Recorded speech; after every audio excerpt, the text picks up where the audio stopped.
Live from Channels Television. Reporting tonight, Melinda Akilami. Hello and welcome. Tonight, Vice President Kashim Shettima leads federal government delegation to Kwara State to commiserate with government and people over Tuesday's attack in Kayama local government area. Plateau State records 4 deaths and 11 cases as Lassa fever spreads to 7 local government areas of the state. The Independent National Electoral Commission INEC conducts mock accreditation exercise in Abuja ahead of area council elections. The U.S. President Donald Trump signs an executive order threatens to impose more tariffs on countries that continue to trade with Iran. On sports news tonight, Arsenal stretch their lead at the top of the Premier League table to 9 points after a comfortable win over Sunderland at the Emirates Stadium.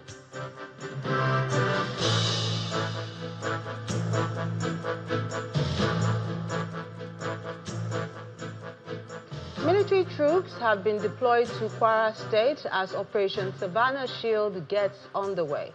Governor Abdurrahman Abdurrazak made this known in the state capital, Ilorin, during a visit from the Vice President, Kashim Shettima, who led a delegation that arrived in the wake of the attack in Kayama local government area.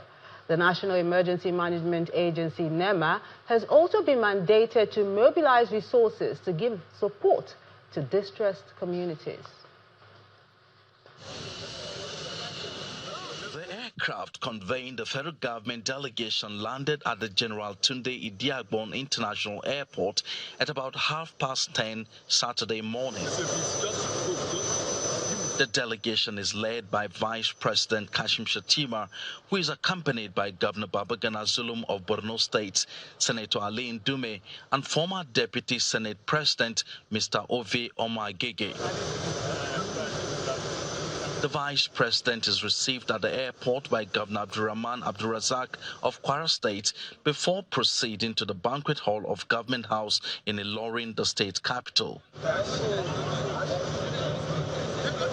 the Government House, the Vice President expressed shock at the tragic incident, calling for all hands to be on deck as President Bola Tinubu has approved military deployment to the area, in addition to the approval for the distribution of relief materials. A battalion of the Nigerian Army has been deployed to Kayama, and all hands are on deck to ensure that peace and tranquility is restored back to those communities. And the DG of NEMA, the President had instructed her to mobilize all resources in partnership with the State Emergency Management Agency to provide succor and support to our distressed communities.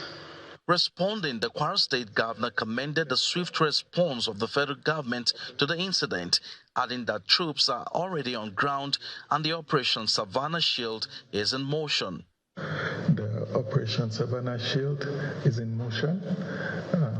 As you can see, you are welcome at the airport this morning by the General Officer Commanding 2nd Division of the Nigerian Army. The DIG is on ground. We welcome him as well. So we do truly appreciate the response of the federal government. Representatives of NEMA have been on ground since the incident happened. Initially, they were not able to go to the epicenter, but with added security, we appreciate also the quick response of NEMA. The Vice President also condoled with traditional rulers in the area, assuring them that the President is committed to protecting the people. Staying with security issues in Kaduna State, gunmen suspected to be bandits had kidnapped a Catholic priest and several people and killed 3 security operatives during rescue efforts at Ningi village in Karu local government area. The Catholic Archdiocese of Kafanchan has confirmed the abduction of Reverend Father Nathaniel Asuwaye, the parish priest of Holy Trinity Catholic Church in Kaku community. Although the police authorities are yet to confirm the incident, locals said the attack reportedly occurred at about 3:20 a.m. when armed men stormed the priest's residence. Church authorities say the priest was taken alongside some other individuals during the raid. However, 3 security operatives who were amongst the troops deployed to rescue the victims were ambushed and killed by the bandits. Security agencies have launched a manhunt for the attackers. Sources at the State Police Command say security operatives are combing the Karu axis in an effort to rescue the victims and apprehend those responsible.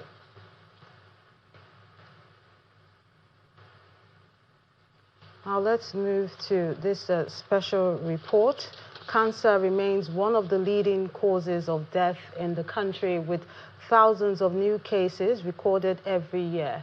Late diagnosis continues to drive high mortality rate, as medical practitioners observe that most patients only seek help when the disease is already at an advanced stage.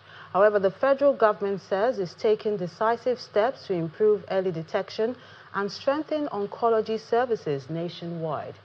To mark the World Cancer Day, our health correspondent, Victoria Longjohn, examines the current state of cancer care in the country and efforts to change the narrative.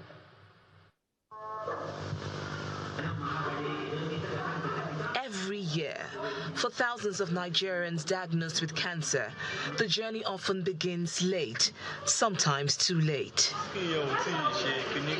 Across Nigeria, cancer patients grapple with delayed diagnosis, limited access to specialist care, and high cost of treatment, factors attributed to fueling deaths.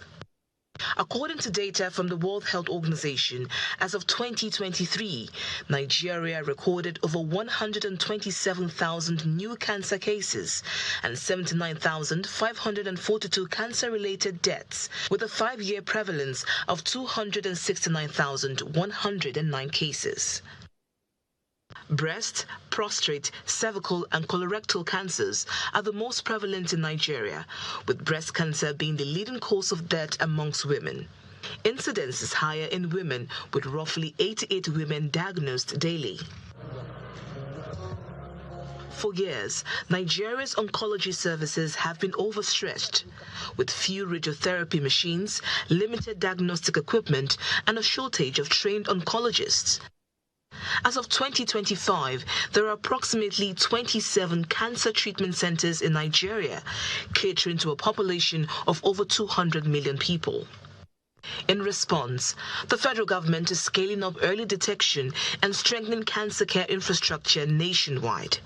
The federal government is expanding, with 3 new major specialized cancer centers commissioned in Enugu, Katsina, and Edo States in July 2025.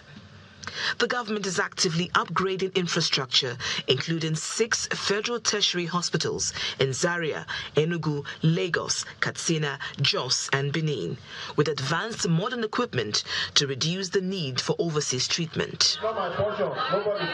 Recently, in celebration of the 2026 World Cancer Day, the federal government unveiled 2 landmark policy documents: the National Nuclear Medicine Policy and Strategic Plan, the first of its kind in Nigeria, and the National Cancer Control Plan 2026 to 2030, aimed at strengthening cancer prevention, early detection, diagnosis, and treatment. The government also announced plans to establish 8 preventive oncology clinics in federal tertiary health institutions across the country, enabling Nigerians to access routine cancer screening services. There is also a plan to integrate cancer screening and treatment across all primary healthcare centers of the Federation to serve the grassroots and enhance early detection. Furthermore, the government is building on the success of previous interventions to improve treatment access for cancer patients, with the signing of 2 agreements with the International Finance Corporation and other partners worth $24 million. The aim is to improve cancer care and deliver transformational health infrastructure across Nigeria.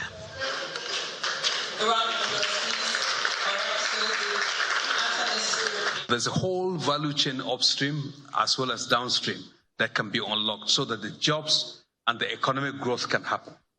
I'm bringing all that together to say that this is a moment that we're celebrating because of the hard work, the quality of people that we have. The quality that brought to bear, is it 3 or 4 oncology centers? 3 of them I have been to, the commissioning, and is now expanding and building on.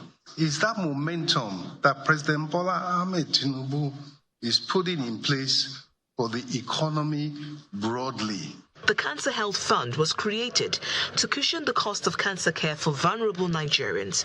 However, poor funding has limited its impact.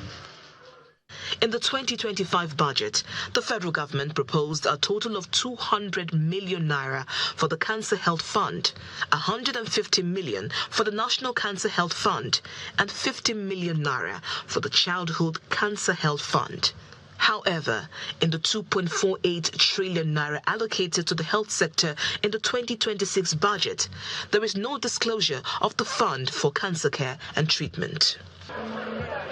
Health advocates, including the Nigeria Cancer Society, have repeatedly pointed out that the current allocation in 2025 is far below what is needed for effective nationwide care and support. The minimum that's accepted to us is 1 billion. The 150 million should be, upgraded to 1 billion. With 1 billion, another 1 billion will even solve the problem. It will just scratch the problem. As Nigeria pushes for earlier diagnosis and stronger oncology services, the hope is that cancer would no longer be a death sentence, but a disease detected early and treated effectively. From Abuja, Victoria Longjohn, Channels Television News. The Plateau State government has confirmed that Lassa fever cases have risen to 11, with 4 deaths recorded across 7 local government areas. Giving an update on the situation during a media briefing at the State Ministry of Health in Jos, the Commissioner for Health, Dr. Nicholas Bamlong, said the state was first alerted of the outbreak on December 20th, 2025, following a case from Kwampang local government area, which led to the immediate activation of the incident management team. He also disclosed that treatment, drugs and personal protective gear have been distributed and are available at the Jos University Teaching Hospital and Plateau Specialist Hospital.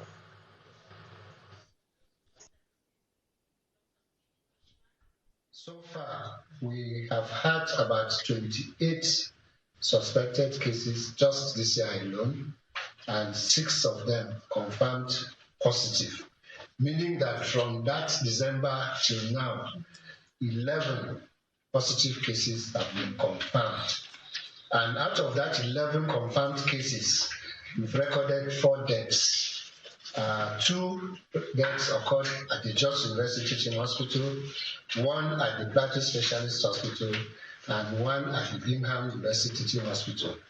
Of those deaths, 1 of them is a medical practitioner that attended to an infected patient. And as at today, another medical doctor is also on admission and receiving treatment, meaning that we have 2 doctors that are involved. And we have also have about 109 contacts so far that are being followed up as at today. So what we are currently doing is to continue active case search through surveillance, and of course we are deploying our state rapid response team to affected communities. We are therefore calling on the public to, as much as possible, adhere to preventive measures. And these preventive measures are not too difficult to be done. In part 2, after the break, President of the Senate, Godswill Akpabio, clears the air, says the Senate did not reject the electronic transmission of election results in the Electoral Act. That's in a moment. Please stay with us.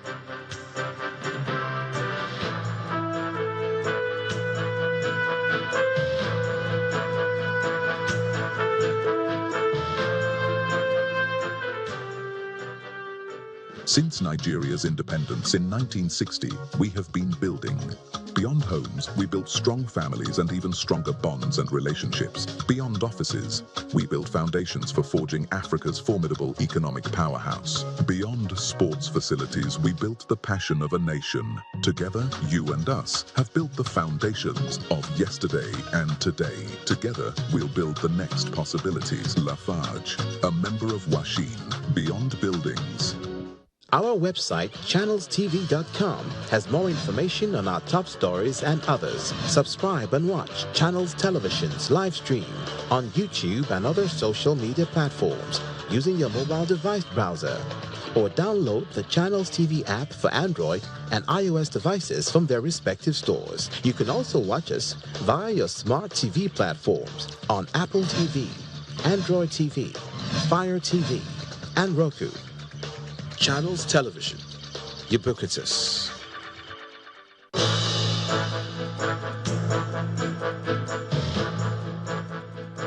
Welcome back. If you've just joined us, you're watching the news at 10 on Channels Television, broadcasting live from Lagos.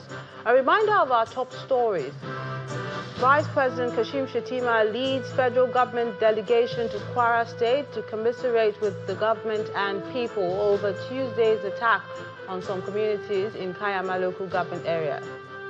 Bauchi State records 4 deaths and 11 cases as Lassa fever spreads to 7 local government areas of the state. The Independent National Electoral Commission INEC conducts mock accreditation exercise in Abuja ahead of area council election. And US President Donald Trump signs an executive order threatening to impose more tariffs on countries that continue to trade with Iran.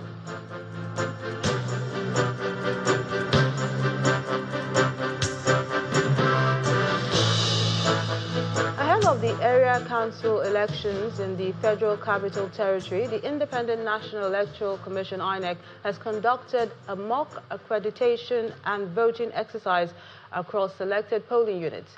The chairman of the commission, who led some national commissioners on a tour of the voting units, expressed satisfaction with the speed of the BVAS machines during the accreditation of voters.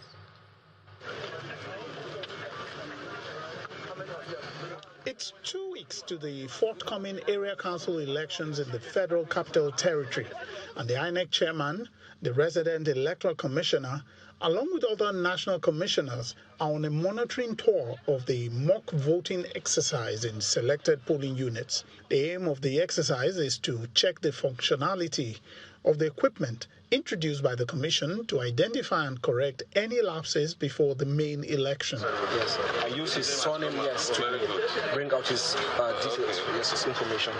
Yes. So the device is telling me that this voter has been previously accredited. Although very few voters turn out for the mock exercise, the INEC chairman expressed satisfaction over the functionality of the bimodal voter accreditation system, the BVAS. We don't want to use the main election as a guinea pig. We would like to use this mock accreditation and mock election to test the functionality of the BVAS itself, as well as the improvement that has been made on the BVAS. So far, I'm very satisfied that the BVAS has worked excellently well. And let me also say to the resident of FCT, that if the BVAS functions very well, you can be sure that the whole process will be fair, it will be free, and it will be credible. The chairman also speaks on backup plans for the optimal functionality of the BVAS in rural communities, assuring voters of a credible exercise. We have worked on all the necessary operational protocols and also security measures. Everything has been deployed. The only, glitches, we're also trying everything possible. Now you have provisions for presiding officers, so that if they have problem with the internet, they can use their own hotspots, so as to be able to enhance the system. And most of the time, the problem you have is that even if you don't have internet, when you move to an internet area, then the thing will upload. You know, the system automatically uploads as soon as voting is over, and then the result is uploaded on the IRF. The Federal Capital Territory Area Council elections will hold on Saturday, the 21st of February 2026. The exercise will be contested by 570 candidates across 68 constituencies for the positions of chairman and vice chairman, as well as 62 councillorship seats, with over 1.6 million registered voters expected to cast their votes. The President of the Senate, Senator Godswill Akpabio, has clarified that the Senate did not reject the electronic transmission of election results in the Electoral Act. Speaking during a book launch in Abuja, Senator Akpabio stated that the Red Chamber retained the provision as it was in the 2022 Electoral Act. The Senate President stressed that the upper chamber will continue to come up with legislations that reflect the wishes of the people. Our correspondent, Sarah Achimugu, has this report. Serving and former legislators, members of the executive, friends and business associates and family members are converging on this hall to bear their minds on the subject matter of the boarding of legislature as contained in a book written by a former legislator, Senator Effiong Bob. The book chronicles the highs and the lows of members of the legislature as they perform their constitutional mandates to members of their constituents and the nation. Where a country fails in a democracy, you better hold the legislators and the legislature responsible.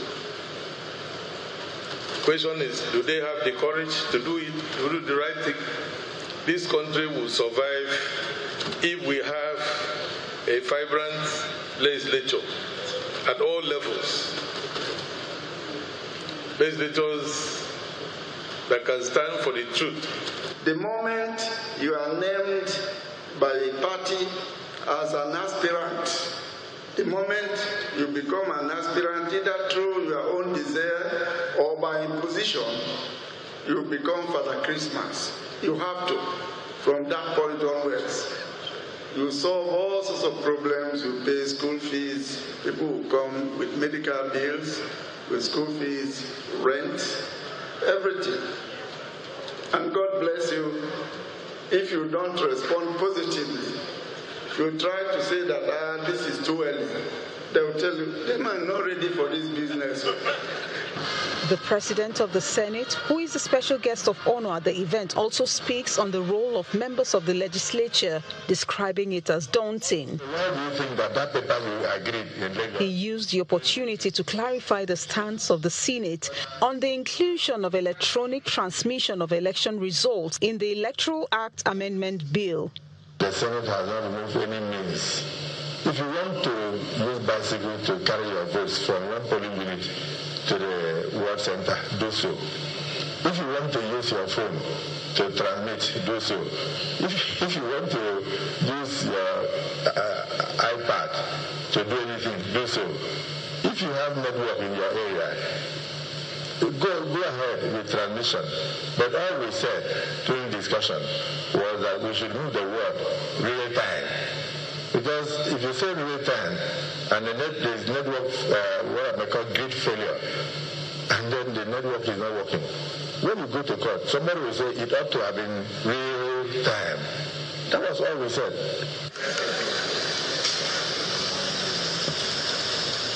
The book is then launched. To the glory of God.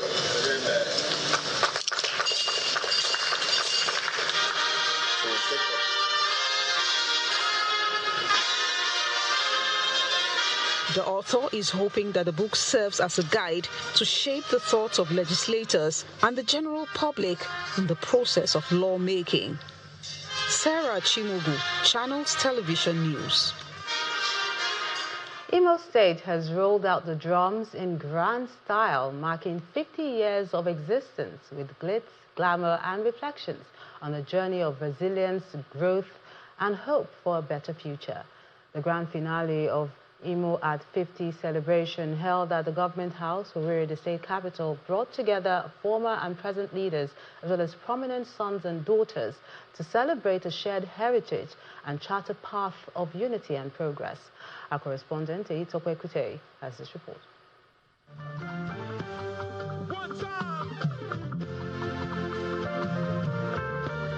The Government House in Owerri, the Imo State capital, venue of the Imo at 50 grand finale reception, is a melting pot of color, culture and class as the state marks the golden jubilee of its creation.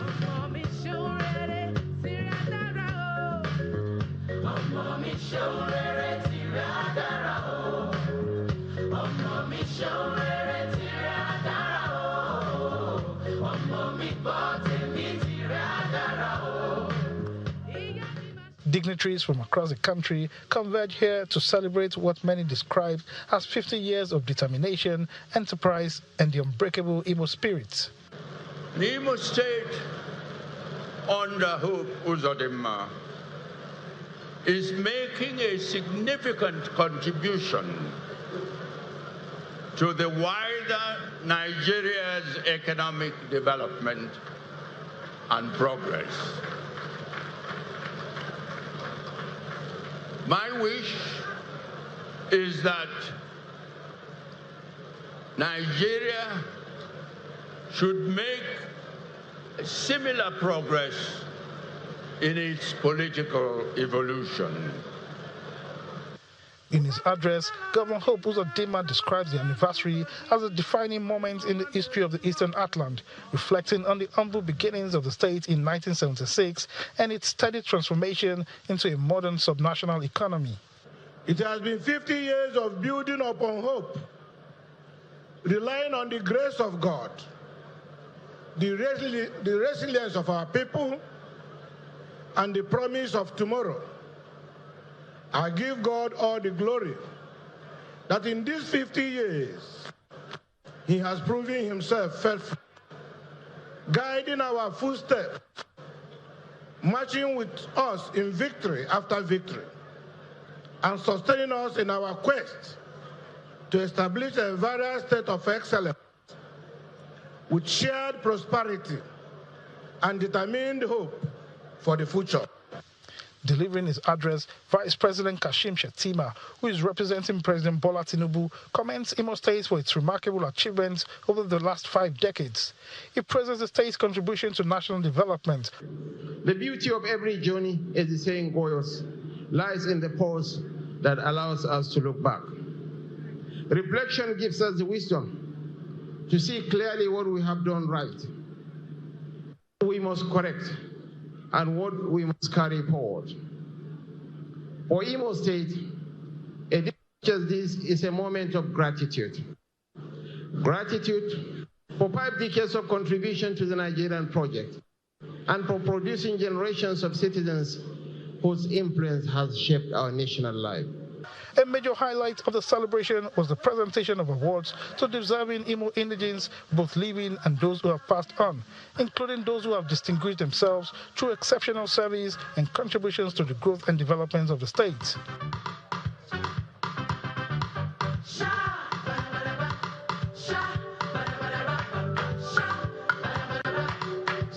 As the curtains fall on the Imo at 50 celebrations, the Golden Jubilee stands as a moment of reflection and renewal, honoring the sacrifices that shaped the past, recognizing the progress of today, and reinforcing a collective commitment to building a future driven by unity, innovation, and shared prosperity.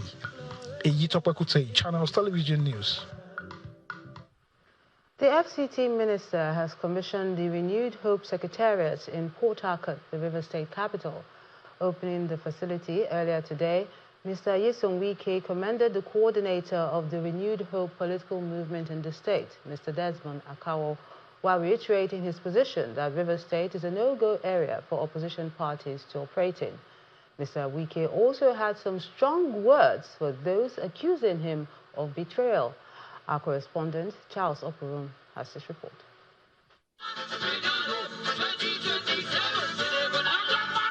The crowd gathered at this facility are members of the Renewed Hope political movement in Rivers State, and they are here for the official opening of the Renewed Hope Secretariat in the states.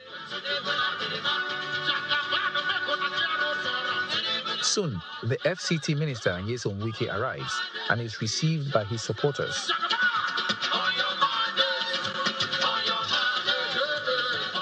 He ceremonially cuts the tape.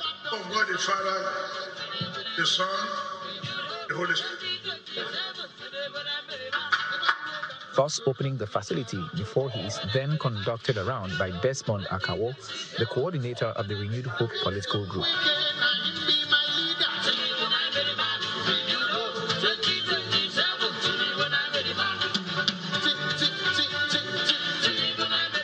Addressing the minister, Mr. Akawo commends his support for the movement and assures of their capacity to deliver President Tinubu come 2027. Excellency, you have done well for our people. You said the best is what the best and women. And from this point, we are going to spread the good news of new rivers, of renewed hope. And I'm sure, Mr. President, we know that your commitment 2023 is not in doubt, that we are ready to surpass whatever you did in 2023. Responding, the FTT minister commends Mr. Akawo and his team, saying Rivers State is the envy of the rest of the country. He, however, criticizes those who support betrayers, saying betrayal will come to them as well. We don't need to have the governor to overlap for Mr. President. We don't need it. We have what it takes to be on our own. There's no governor amongst us here. Whether you're a senator, whether you have some front member, whether you're a minister, or whether you're a governor, and you support betrayers, people control to betray you in life. Let me say it again.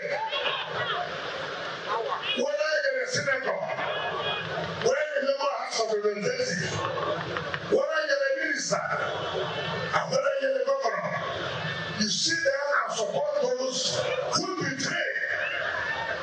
Betrayal is your portion. Speaking on the sidelines of the event, however, the chairman of Kana local government area and a member of the House of Representatives say they are ready to spread the Renewed Hope message across the state. Wherever you are, whatever you do, the only message is that of President Ahmed Bola Tinubu, and the state is fully mobilized. We will not stop until 2027 when Mr. President is fully elected and sworn in. We will impress on Mr. President to run. And when he so chooses to run, he should understand that he has people here in who will deliver. With moves like this, the FCT minister is consolidating his political base to push the Renewed Hope message quite early in a bid to get President Tinubu re-elected next year. Charles Okurum, Channels Television News. Still ahead on the news at 10, Nigeria's currency strengthens by 1.4% this week as central bank steps in to buy 72 million. That's in a moment. Join us again.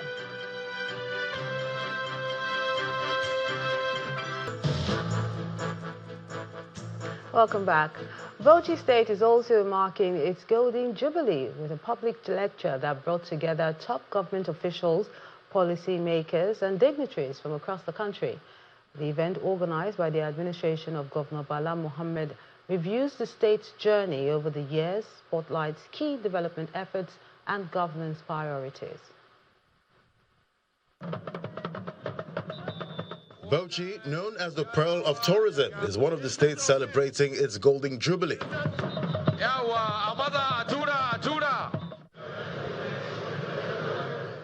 As part of the anniversary activities, the state government has brought together dignitaries from across the country to participate in a public lecture to review the state's journey since creation, outline development and achievements so far. The warmth of this solidarity is a reminder that Bauchi's story is not just ours to tell, it is ours to live with responsibility. The fact that Bauchi has reached 50 years while also giving birth to Gombe State in 1996 is not a small achievement. Many societies fracture under pressure. Many institutions weaken under strain. But Bauchi has endured through political transitions, economic disruptions, social change, and environmental stress, while preserving its most precious gift, peaceful coexistence. That is why today is not only a celebration, it is a thanksgiving, and it is a charge. for us to move forward. The very first Prime Minister of Nigeria came from Bauchi State. And we've had leaders who have played major part in the trajectory and history of Nigeria. So we're not celebrating a single political party. You've had APC here, you've had PDP here, but they've all contributed their own bit. Anniversaries of this magnitude should never dissolve into mere nostalgia. They must become instruments of renewal. Sustainable progress demands something more profound than policy. It requires institutional learning, the capacity of a society to reflect critically upon its past and with clear eyes redirect its future. The event proceeds with a panel discussion session examining governance, development priorities, and leadership responsibilities. Today is not merely a celebration of time. It is a celebration of endurance, identity, unity, and purposeful leadership. It is a moment to honor the courage of our founding fathers, beginning with the late General Murtala Mohammed, whose historic decision gave birth to Bauchi State, and to salute all those who labored, often under difficult circumstances, to lay the foundations upon which we proudly stand today. The job of a governor requires a lot of commitment, exceptional sacrifice. Some of the things that we need to do is consultation. And this is what I did exactly when I was a governor. It is very important that we consult people. Those above us, those below us, those that are our friends. And of course, you pray that God will give you the wisdom to sieve between the truth and lies. The Golden Jubilee Lecture is among the activities scheduled to mark the 50th anniversary of the state's creation. Executive Governor of Oyo State. Governor Umaru Fintiri has committed to a sustained infrastructure development in Adamawa State to place it in an enviable position in the country. The governor gave the assurances during a meeting of stakeholders and supporters of the People's Democratic Party, PDP, in Yola, the state capital. This event is in continuation of the tour by Governor Umaru Fintiri of Adamawa State to the 21 local government areas of the state to get feedback on the projects and programs of the People's Democratic Party administration in the state.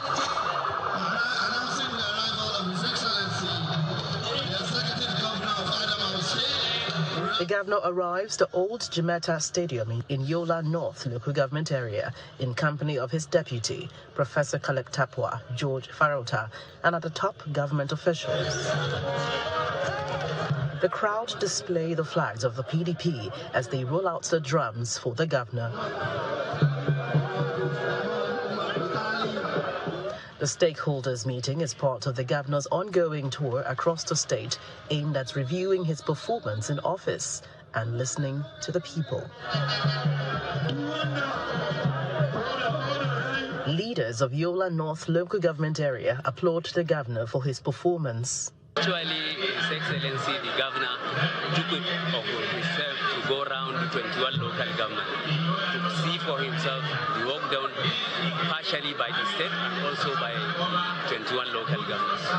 Today he is in Yola and based on the tour, he's not only to see the projects executed by the councils, but also to hear from the subjects. You can see the mammoth crowd, and this is an indication that the governor have worked here in this very local government, but especially the state capital and the other local governments, including the rural communities.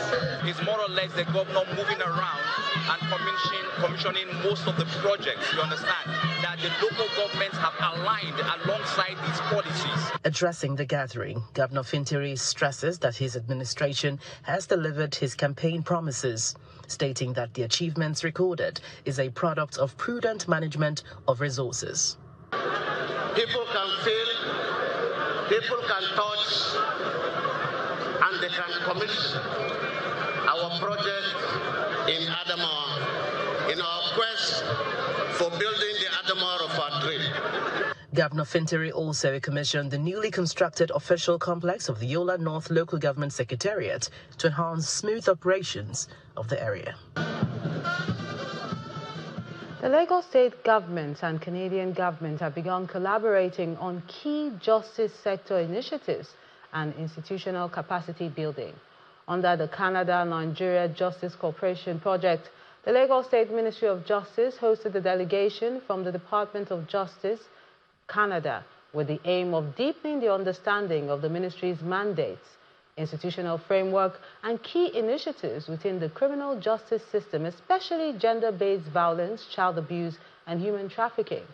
Our judiciary correspondent, Shola Shireli, has this report.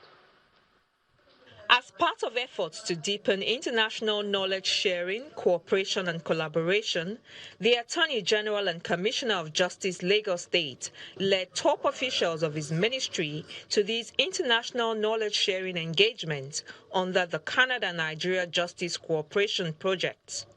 The project, the first of its kind in the ministry, focuses on criminal offenses and prosecution processes, with particular emphasis on gender-based violence, child abuse, and human trafficking.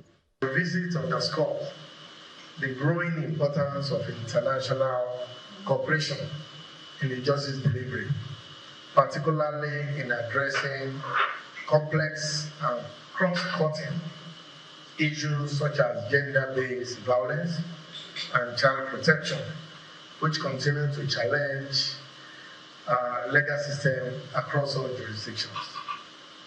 Now, legal and technical assistance on gender-based violence is actually required. And I think that's one of the reasons why you are here, to see how far we have gone. And I'm happy to tell you that we are not too far behind, but we can do better. The co-director of the Canada-Nigeria Justice Cooperation Project, Genevieve Westrop, noted that Canada's engagement with Nigeria is anchored on a technical assistance partnership that supports structured, time-bound cooperation, one the leadership of the Lagos Ministry of Justice welcomes as a valuable opportunity for institutional reflection and improvement. The Department of Justice of Canada works within a mechanism called the Technical Assistance Partnership, or TAP, which is much easier to say. The TAP mechanism allows for the Government of Canada to embark on engagement projects with partner countries. We are here talking to the Ministry of Justice because we want to understand more about your work, the work that you do in particular to protect vulnerable women and children from violence, and to understand how our two countries can exchange knowledge with one another. We approach this responsibility with clear understanding that effective justice delivery must be institutional, coordinated, and people-oriented. International cooperation provides an invaluable opportunity to reflect on our system, learn from comparative experiences, and identify areas where collaboration can strengthen impact. In an interactive session which followed, directors of the ministry shared the Lagos model on prosecutorial practices, legal safeguards, policy frameworks and enforcement challenges, while also exploring opportunities for future cooperation and learning. Tracking anonymous offenders online, it can be very overwhelming because it's very, very technological based. There's also need for technical partnership to enhance sexual offender registry, We don't have enough designated facilities where survivors can go and report cases. We're also lagging behind in terms of our DNA forensic and analysis of evidentiary materials collected. The Attorney General also disclosed that work is ongoing to ensure that the state's forensic center is refurbished, as the governor has approved a phased reconstruction with a mini forensic laboratory already functional. Shola Shoyeli, Channels Television News. Motorists plying the Lagos-Ibadan expressway have been asked to obey road safety laws during and after the rehabilitation project, which will begin on Monday and last for a period of 6 weeks. The Lagos Sector Commander of the Federal Road Safety Corps made this comment on our weekend program Sunrise. He said the FRSC will collaborate with other sister agencies to reduce the impact of gridlock on motorists. It is expected to commence on Monday. And when it starts on Monday, we've discussed with other sister agencies, the LASMA, the TRACE, the police, even the military, and of course, the lead agency in traffic management, FRSC, are there to ensure that people drive seamlessly. We cannot overemphasize the fact that there will be backlog of vehicles inward Lagos for that of Monday, because the road will be out. Don't forget, that corridor is about 14.5 meters. I'm talking of one of the traffic lane is 14.5 meters. So they have done half part of it, which is about 7.25. So they're shifting to the other lane now. So the good lane will ensure effective traffic movement. And because of the traffic volume, it is expected that there will be little backlog, but there will be so much of traffic management such that people will not be allowed to drive against the flow of traffic. Attitude of drivers make things worse at times. So we need to change this attitude of driving against traffic. If it's a moving traffic, over time, everybody would go safely. But a situation where somebody is driving against the flow of traffic and block the other lane that is supposed to be free, it will be unfortunate. The new thing we injected into it that will make it faster, the only area where we are looking at is that oblique U-turn. Oblique U-turn. We are going to devise a means by which the people turning will have their own lane, will so much cone it such that people who are going straight towards Ibadan will go through the right part of the lane, and people who are making a U-turn will make it. Unfortunately, the little hiccup is when they get to the grid point, they will still have to slow down, which will cause some backlog into Ogun. But with time, it will flow in. Part of the thing we discussed with, between the Lagos and Ogun State government, alongside with Federal Road Safety Corps and other agencies, other stakeholders who are involved, is that tentatively, even if there is a crash or obstruction, we should be able to remove it on time. Business leaders, policymakers and investors gathered in Lagos today for the 2026 Nigerian Economic Outlook Roundtable meeting hosted by the Platform Nigeria in partnership with the Covenant Nation community groups. With the theme Building with Resilience in the Nigerian Economic Environment, the one-day forum held at the Covenant Place, Igomu, brought together top CEOs and economic thinkers to chart strategies for navigating inflation, currency pressures, and growth challenges. Economist Bismarck Rwani stressed the need for disciplined reforms and private sector confidence. The world, we had become more integrated. Our own economy went into a state of shock. The banking revolution and banking reform had to stagger. We had our stock market collapse, but luckily we had our pension reform at the same time and the technology reform. That helped us to overcome that. But then we learned our lessons from there. We went on all the way to 2009 and where we are today. Where we are today is 250 years ago that you had the American independence, 1776. 250 years ago was when Adam Smith wrote The Wealth of Nations. And in The Wealth of Nations, he stated categorically the 4 canons of taxation. And 250 years later, we're still talking about tax reform. And 250 years later, we're talking about the War of Independence was about no taxation without representation. And you can see that even in the National Assembly of Nigeria today, we're talking about what is the gazetted tax rules and all of that. So it's interesting that 250 years, right? 2.5 centuries after, we're still talking about the same thing. So some things never change, and some principles remain the same. Meanwhile, entrepreneur Austin Okere called for innovation-driven investment and stronger institutional resilience to unlock sustainable growth. Challenges in emerging markets, we know them. We can choose to lament about them, or we can acknowledge them and find a way around them. Eventually, they will be resolved, but we cannot wait until they are resolved before we do business. Nobody said that the path to business will be smooth. I don't think that anybody has been on a business journey that is as smooth as that first diagram there.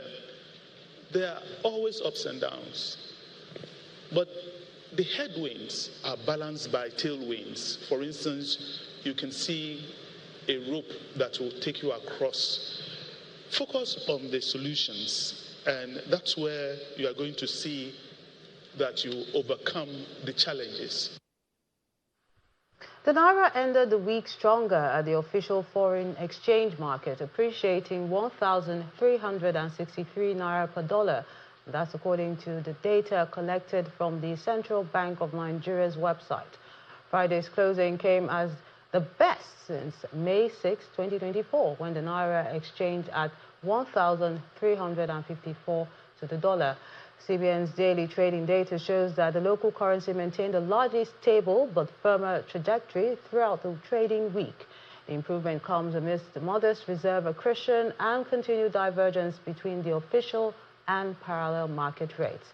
The Naira's weekly performance reflects sustained gains at the official window, even as pressures remain evident in the parallel market, and the spread between both markets continue to widen. Let's find out what's happening in the intriguing world of sports. Kelly Giga has details.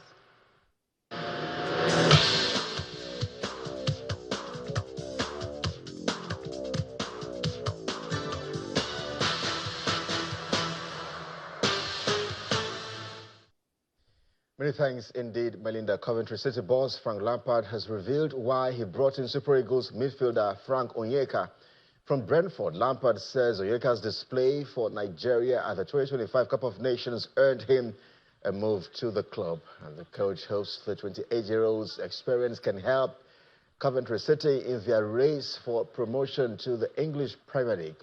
The club are currently top of the English Championship, and Onyeka is expected to make his debut against Middlesbrough on February 16. Different profile of midfield player to our team in terms of his basic attributes of breaking up play, his physical capacity, how he can move the ball well. Played in Brentford. I've got a lot of admiration for Brentford as a football club from the Thomas Frank days to the nowadays. I think they operate really well, and I like the way that they operate, and I think he can bring a lot of good qualities. I think in terms of mentality and the demands that I'm aware of the Premier League, it's a real level. It's the best level in league football in the world. And AFCON is a performances I think were really, really good there, which again is a really high level. So he can bring a mentality, he can bring a quality to the group, which is going to be very helpful. Coventry City manager Frank Lampard. Let's switch now to the English Premier League and bring you up to speed with games played earlier today. 7 games in all. Sweden striker Victor Gyökeres scored twice as Arsenal comfortably thrashed Sunderland to extend their lead at the top of the table to 9 points. More updates from the EPL. Manchester United stretched their perfect start under Michael Carrick to 4 games with a 2-0 win over Spurs at Old Trafford. Cole Palmer scored a first-half hat-trick as Chelsea won at bottom of the table Wolverhampton Wanderers to continue the good run of form under Liam Rossignol. Brazilian teenager Ryan scored his first goal in English football as Bournemouth drew with Aston Villa. West Ham United boosted their survival aspirations with a vital win at Burnley, while Everton struck twice in the second half to beat Fulham at Craven Cottage. Crystal Palace boss Oliver Glasner has insisted that his players must put aside their recent difficult form and start afresh. Palace go into Sunday's match against Brighton without a win in 12 matches in all competitions. The Eagles are strengthened by the signings of Norwegian forward Jørgen Strand Larsen and Ivorian midfielder Evan Gusern. Now, with a trip to the MX Stadium on the horizon, Glasner says he will bring the best of the players on the roster. Last year's season is praised because it was the best ever season in Crystal Palace history. So now we're 1 point behind. We are still in one cup competition, okay, not in the FA Cup. So blame on me, but not in the FA Cup, but in the Conference League. So same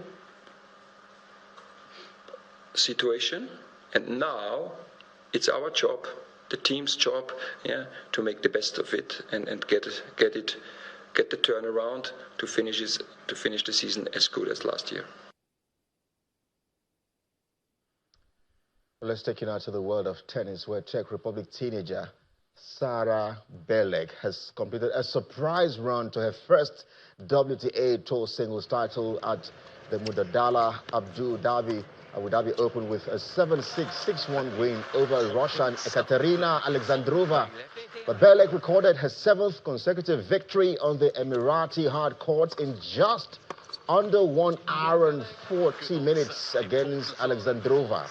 The 20-year-old becomes the second straight unseeded champion in Abu Dhabi after Switzerland's Belinda Bencic, after reaching a career-high ranking of number 75 in November 2025. She will enter the top 50 of the WTA rankings on Monday. Welcome to the big time, Sara Belek. What a win, what a performance, what a week, what a player. The coaches embrace, the players embrace.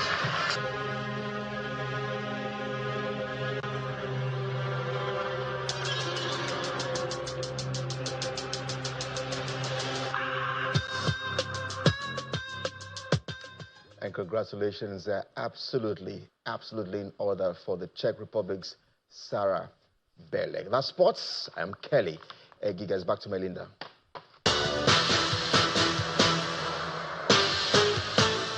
Many thanks, Kelly. On the international scene, U.S. President Donald Trump has signed an executive order threatening to impose additional tariffs on countries that continue to trade with Iran. The order, issued on Friday, does not specify the rates that could be imposed, but uses 25% as an example. President Trump says the tariff could apply to goods imported into the United States from any nation that directly or indirectly purchases, imports, or otherwise acquires any goods or services from Iran. This comes as talks continue between senior U.S. and Iranian officials in Oman following several weeks of warnings from both sides. Ukrainian President Volodymyr Zelensky says the United States wants the war with Russia to end by June, adding that both sides have been invited to the United States for talks next week. He said for the first time, America proposed that the two negotiating teams, that's Ukraine and Russia, meet in probably Miami in a week, and Ukraine has confirmed its participation.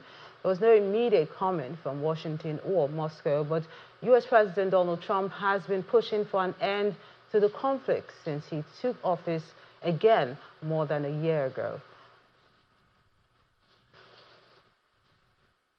And the main news again.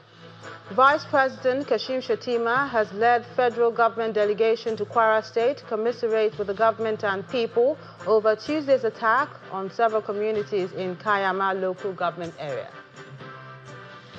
That's the news at 10 tonight. I'm Melinda Kinlami on behalf of the team. Good night.